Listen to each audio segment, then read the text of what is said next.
Have you ever felt like no matter what you do, someone just keeps pulling away from you? Like you give them everything. You show up, you stay, you try harder than you have ever tried before. And still, they retreat, they distance themselves. They make you feel like you are asking for too much when all you wanted was connection. If that has ever happened to you, I need you to hear this clearly. It is not your fault. There is a specific type of person in this world who does not run from love because they do not want it. They run from love because something inside them has convinced them that getting too close will destroy them. You know who I am talking about, the avoidant. The one who seems like they want you until you actually need them. The one who creates distance exactly when intimacy feels closest. And I know what you have been doing. You have been trying to solve them. You have been adjusting yourself. You have been tiptoeing around their triggers and making yourself smaller so they would not feel overwhelmed.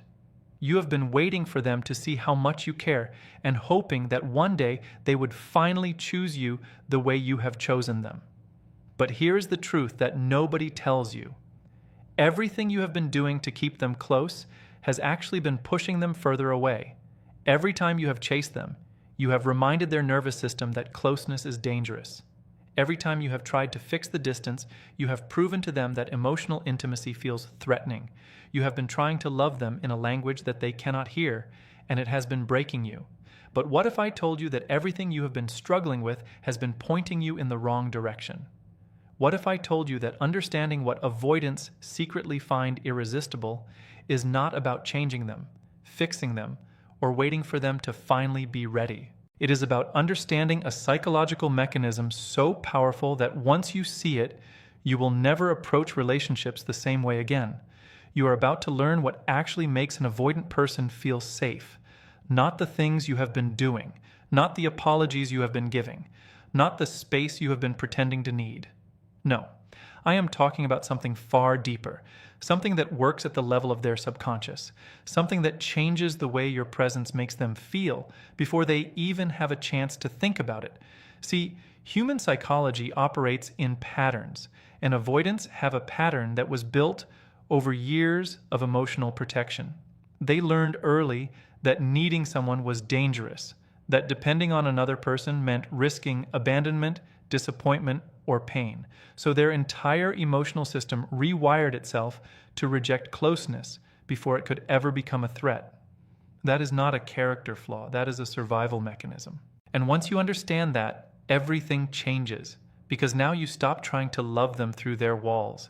You stop taking their distance personally. You stop shrinking yourself to fit inside the small spaces they allow you to occupy. And instead, you discover something that changes everything about how you show up in relationships. Here's what I need you to understand.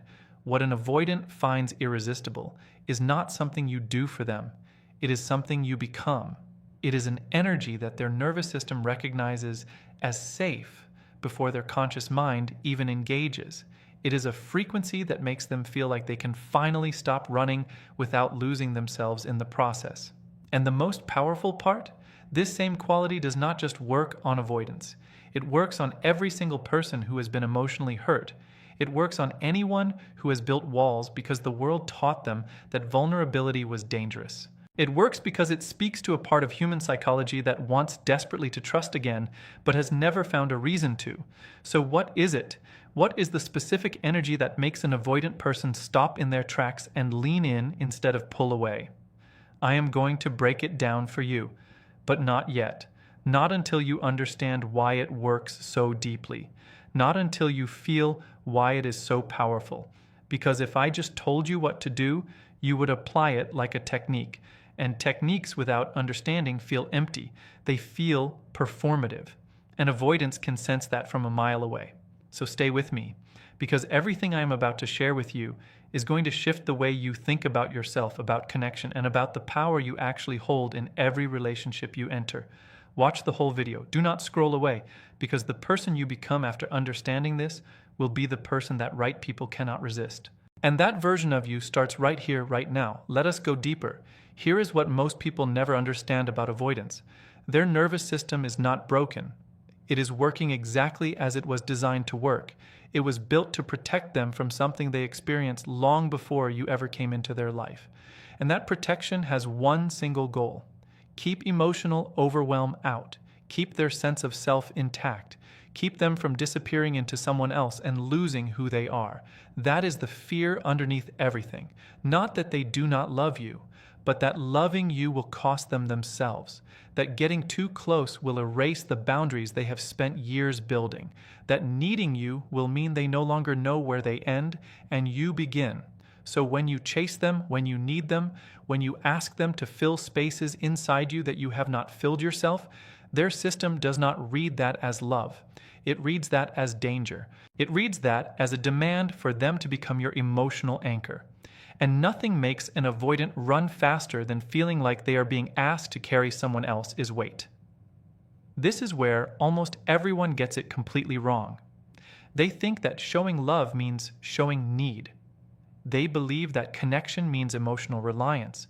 They feel that if someone truly loves them, that person will need them the same way they need them. But that is the opposite of what an avoidant experiences. That is the very thing that triggers their retreat. So what do they actually crave? What is the specific energy that makes their nervous system settle instead of alert? It is someone who is whole before they ever walk into the room. It is someone who does not look at them and see the answer to their own emotional incompleteness. It is someone who walks through the world with their own purpose, their own peace, their own emotional foundation, that nobody else is responsible for building or maintaining. When an avoidant meets a person like this, something strange happens inside them. Their defenses do not activate. Their urge to retreat does not fire. Because that person does not feel like a threat to their autonomy. That person feels like a person who can stand on their own 2 feet and still choose to be present without demanding anything in return. Do you understand how powerful that is?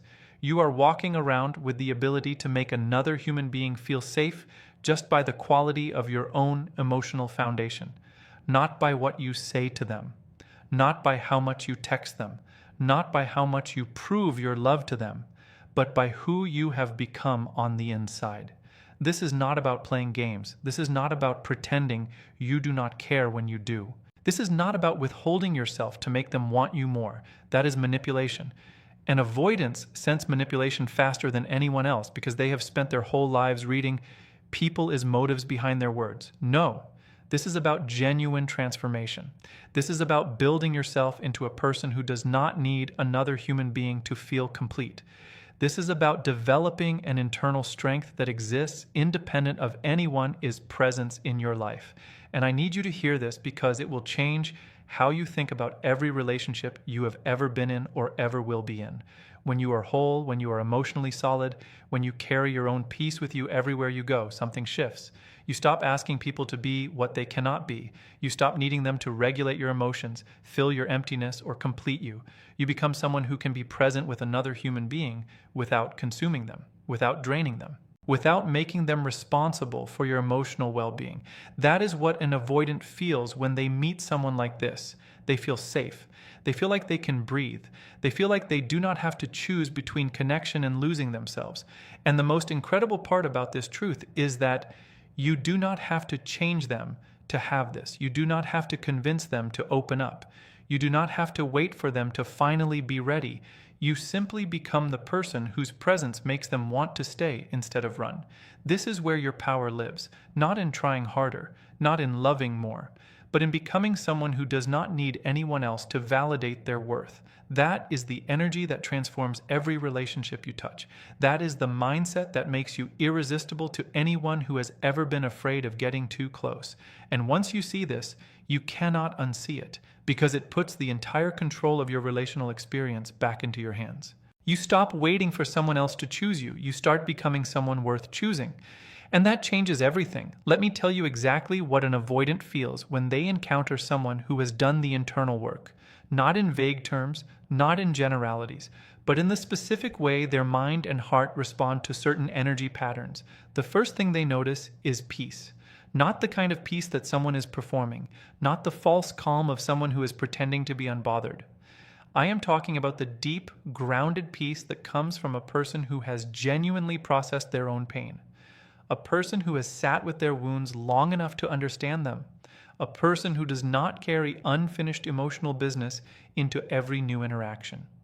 That kind of peace is like oxygen to someone who has been drowning in chaos their entire life, and avoidants recognize it instantly because they have never had it themselves. They have spent so long in a state of internal tension that when they meet someone who radiates calm, something inside them wants to stay near it. Not because that person is doing anything special, but because their energy feels like a place to breathe. The second thing they feel is emotional maturity.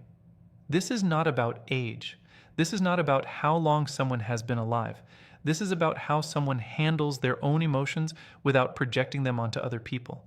It means when something upsets them, they take responsibility for their reaction. It means they do not make other people guess at what they need. It means they can express discomfort without attacking. They can disagree without disrespecting. They can be upset without becoming cruel. When an avoidant encounters someone with that level of emotional maturity, their guard does not go up, it goes down, because that person feels like safety. That person feels like someone who can hold space without making everything about themselves. That person feels like someone who will not use emotions as weapons when things get hard. The third thing they experience is genuine confidence without arrogance. There is a difference between someone who is confident and someone who is performing confidence to cover their insecurity. An avoidant can tell the difference almost immediately. Real confidence is quiet. It does not need to announce itself. It does not need others to validate it. It simply exists in the way a person carries themselves, speaks about their life, and handles setbacks without falling apart. Someone with that kind of confidence does not make an avoidant feel small. They do not create a dynamic where one person is above and the other is below. They create a horizontal space where two people can stand as equals. And that equality is something an avoidant craves more than they even realize. Because so many of their past relationships have felt like a power struggle. One person pulling, one person pushing, one person needing, one person running. But when they meet someone whose confidence exists without ego, they feel like they can finally relax into something balanced. The fourth thing they notice is consistency. Not perfection. Not someone who never makes mistakes. Consistency means that who you are today is close to who you were yesterday and who you will be tomorrow. It means your words and actions align. It means when you say you will do something, you do it. When you make a commitment, you keep it. It means your energy does not shift based on how someone else is treating you. Avoidants have been burned by inconsistency more than they can even count. They have learned that people say one thing and do another. They have learned that energy fluctuates based on mood, circumstances, and external factors. So when they meet someone who is steady, who remains grounded regardless of what is happening around them, they feel something rare. They feel like they can trust the presence of another human being. And trust is the one thing they have been starving for without knowing how to ask for it.